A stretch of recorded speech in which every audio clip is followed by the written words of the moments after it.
I'm going to show you exactly what a thermal styling brush is and how to use it. This is a thermal styling brush. I just got it. I have seen them all over social media for a few months now, and I finally caved and bought one because I wanted to try it out and see if it was as great as everybody says it was. I've seen a lot of people saying that they like them better than their Dyson Airwrap. I can't compare because I have not used a Dyson Airwrap or any Airwrap curling tool for that matter, but I am going to try this out and let you guys know what I think and show you how to use it. The one thing that confuses people, it does look very similar to a blow dry brush, but this does not blow hot air like this brush. This is my blow dry brush. This, when you turn it on, blows out hot air. The plates do heat up from the hot air coming out, but this one does not blow air. The ceramic plate just gets hot, and so it's sort of like a round styling brush that's hot. So it's kind of like a combination between your curling iron or your curling wand and your round brush. Because this one does not dry your hair, we are starting with blow dried hair. I washed my hair in my regular shampoo and conditioner. I put a leave-in conditioner for heat protection, and then I also added a little bit of volumizing styling spray just to give my hair a little bit of hold once we get the style in, because if you don't have any product in your hair at all, it's not likely going to hold the style if you have fine hair like I do. I'm gonna take the hair in sections. I don't think that we really need to do very super small sections. Obviously, if you have thicker hair, you're going to need to do thinner sections, more sections.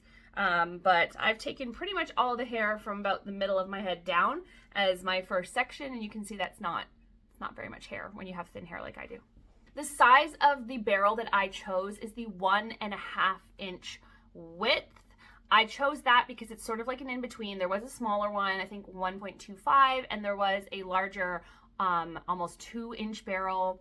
This is a nice in-between if you're just gonna buy one. I mean, if you can get all three, then get all three. The smaller of the barrel that you get, the more curl you're gonna get. The bigger barrel, the more just kind of volume and shape you're gonna get. So I wanted something that was kind of gonna give me that blowout look, that kind of curled blowout look. It's hard to get a blowout curl when your hair's not very long, but with the barrel being a little bit smaller, we should be able to get a little bit of that blowout curl shape, and definitely the flippiness and the smoothness that you get from the blowout is what I'm anticipating.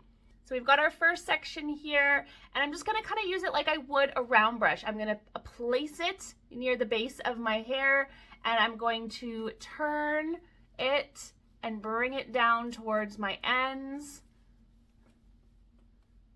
just like so. And once I've got that, I'm gonna roll it up towards the top of my hair. That's exactly how I would use a round brush, except I'd be using a blow dryer at the same time. You could pull it through a few times if your hair is very frizzy or has a bit of a curl and you want to get a bit of smoothing action. Nice. That's actually a very nice shape. So let's go through and do each section really quickly, and then I will check back in when we're gonna do sort of the front, because I'm gonna do that in a very specific way.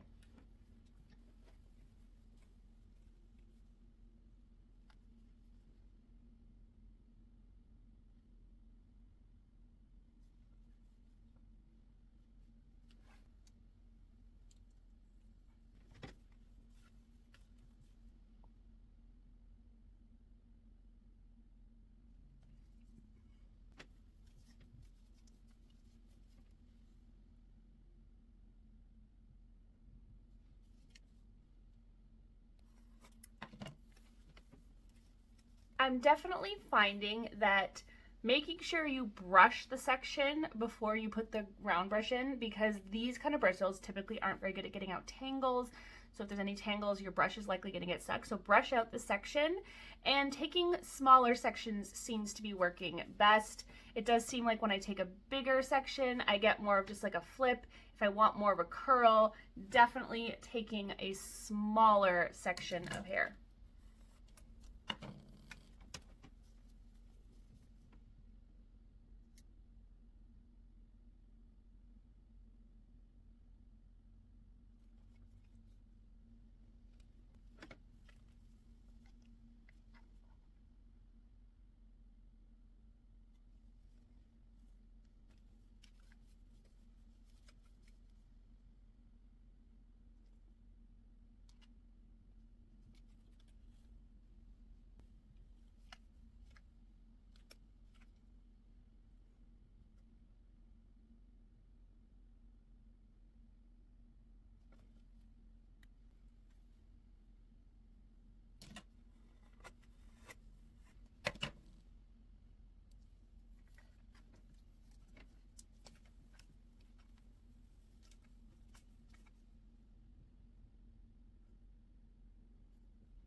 off with just the hair sort of at the front of the face, I like to take these sections and roll them forward and away from my face, horizontally across the top of my head like this.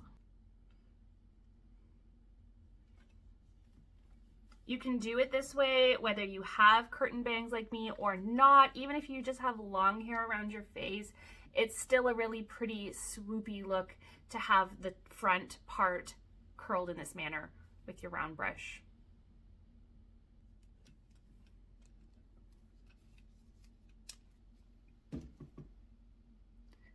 As usual, I suggest waiting for everything to cool completely before you go ahead and start touching everything.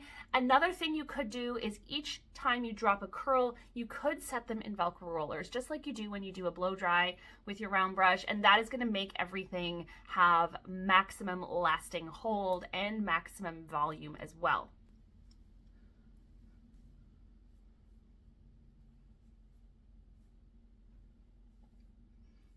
So there we go.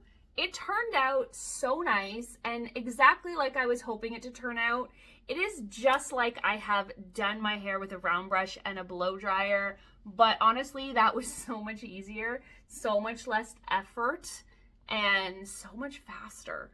So I don't know, like I am really liking this. The brush was not expensive. I did link it in my Amazon storefront so that you can find it easily, the one that I got. But I just got a generic Amazon one.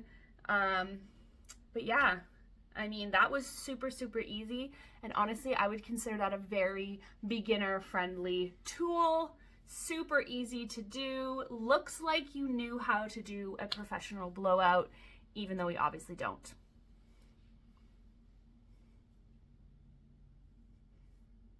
Thanks so much for watching today, guys. I hope that helps. I hope that gives you another tool that you can try. Maybe you will finally get those at-home blowouts of your dreams with very little effort. Don't forget to like and subscribe and hit that notification bell so that you don't miss any of my videos, because I do post 3 long-form videos every single week, and I post every single day in my shorts. Bye, guys.